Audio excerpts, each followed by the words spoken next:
હવે વધારે ચર્ચા કરીશું. ઓપ્યુલન્ટ ઇન્વેસ્ટમેન્ટ એડવાઇઝર્સના બ્રિજેશ સિંહ આપણી સાથે જોડાઈ ગયા છે. બ્રિજેશ સર, આપનું સ્વાગત છે CNBC બજાર પર. અને જે રીતે આપણે જોયું કે આ સપ્તાહમાં ખાસું એવું દબાણ આપણને માર્કેટની અંદર બનતું દેખાયું છે. નિફ્ટીની વાત કરી લઈએ તો નિફ્ટી 23,500ની નીચેનું ક્લોઝિંગ આવ્યું છે, 23,431 ઉપર. કઈ રીતની આપની સલાહ રહેશે નિફ્ટી ઉપર હવે? Good afternoon. નિફ્ટીની અગર હું વાત કરું તો ઓવરઓલ સિનેરિયો તો નેગેટિવ જ છે.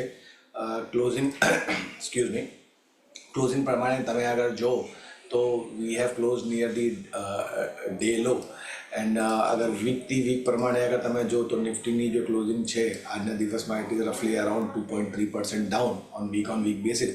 એન્ડ અગર બેંક નિફ્ટી અગર તમે જો તો it is down by 4.4% on week basis.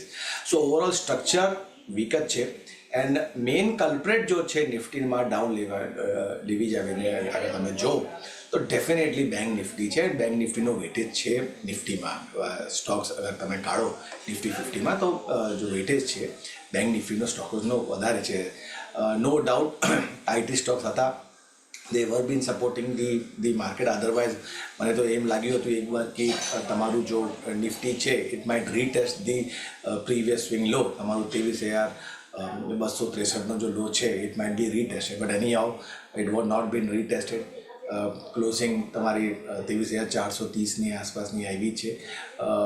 So overall structure wise અગર હું જોઉં તો તમારું એક રેન્જ હતી નિફ્ટીની 23,500 નીચેમાં, ઉપરમાં 23,850 23,900ની આસપાસ. બટ તમારું 23,500 કપાઈ ગયો એન્ડ આફ્ટર દેટ 23,300નું એક સપોર્ટ હતું. એન્ડ ડે લો અગર તમે જો નિફ્ટીનું તો 23,343ની આસપાસનું લો છે અને ત્યાંથી અમારી પાછળ એક પુલબેક આવ્યું, but that was a narrow. So overall structure wise અગર તમે 1 કલાક ચાર્ટમાં જો કે ડેલી ચાર્ટમાં જો કે વીકલી ચાર્ટમાં જો વીક જ છે. ઇમિડિયેટલી અગર હું સપોર્ટની વાત કરું નિફ્ટીમાં તો નો ડાઉટ કે તમારો જો 23,263નો જો સ્વિંગ લો છે that is a first support level which should be acted. અગર આ બ્રેક થયું દેન તમારું 22,800 22,600 would be coming in the play as a second support level.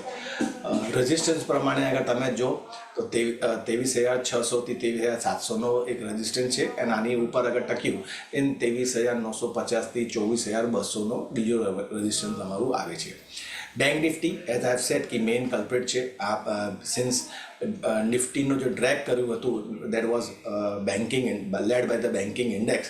તો બેન્કિંગ ઇન્ડેક્સ તમારું 48,334ની આસપાસની ક્લોઝિંગ આપી છે. And in this whole week અગર તમે જો એક બાર તમારું 50,000ની નીચેની ક્લોઝિંગ હતી and that was an indication કે તમારું કે we might drift more down.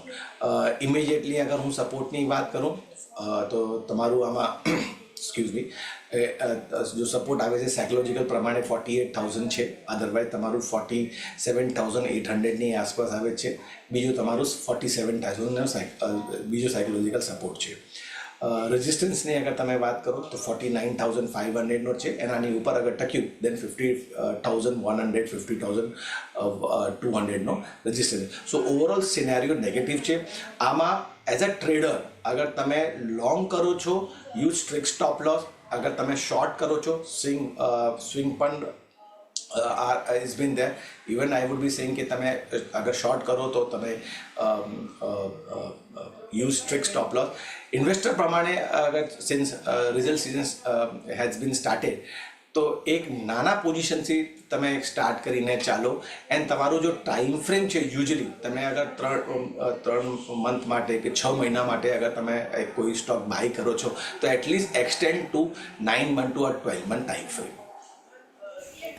Okay, તો અહીંયા આગળથી એક કોશિયસ વ્યૂ જેવો બજારની અંદર બનતો દેખાઈ રહ્યો છે. થોડો દબાણ તરફનો વધારે અહીંયા આગળથી માહોલ બનતો દેખાઈ રહ્યો છે. તો નિફ્ટીના સપોર્ટની જો વાત કરીએ અહીંયા આગળથી તો પહેલો સપોર્ટ 23,263ની આસપાસ જોઈ રહ્યા છે અને એ પણ જો તૂટે છે તો 22,800ની આસપાસ પછી એક સપોર્ટ મળતો દેખાઈ શકે છે. અને બેંક નિફ્ટી જે છે એ વધારે અહીંયા આગળથી આપણને ટ્રેક કરતું દેખાઈ રહ્યું છે. તો આપણે આ નિફ્ટી બેંક નિફ્ટી ઉપર બ્રિજેશ સરનો તો વ્યૂ લીધો છે. હવે અન્ય નિષ્ણાતો નિફ્ટી માટે કઈ રીતની સલાહ આપી રહ્યા છે એના ઉપર જો આપણે નજર કરી લઈએ, નિર્મલ બંક સિક્યોરિટીઝના અમિત ગુપ્તાની સલાહ ઉપર નજર કરીએ તો એમણે નિફ્ટી ફ્યુચરને બાય કરીને ચાલવાની સલાહ આપી છે. ટાર્ગેટ તેઓ જોઈ રહ્યા છે 23,640નો, સ્ટોપ લોસ 23,400નો રાખવાની સલાહ અમિત ગુપ્તાની તરફથી મળતી દેખાઈ રહી છે. ત્યારે જ હવે નજર કરી લઈએ હેન્સેક્સ સિક્યોરિટીઝના મહેશ ઓઝાની કઈ રીતની સલાહ છે. એમણે નિફ્ટીને સેલ કરીને ચાલવાની સલાહ આપી છે. 23,420થી નીચેથી વેચવાની સલાહ. ટાર્ગેટ 23,350, 23,300 અને એના નીચે 23,250 સુધીના પણ ટાર્ગેટ બની શકે છે. સ્ટોપ લોસ 23,480 રાખવાની સલાહ મહેશજી તરફથી મળતી દેખાઈ રહી છે.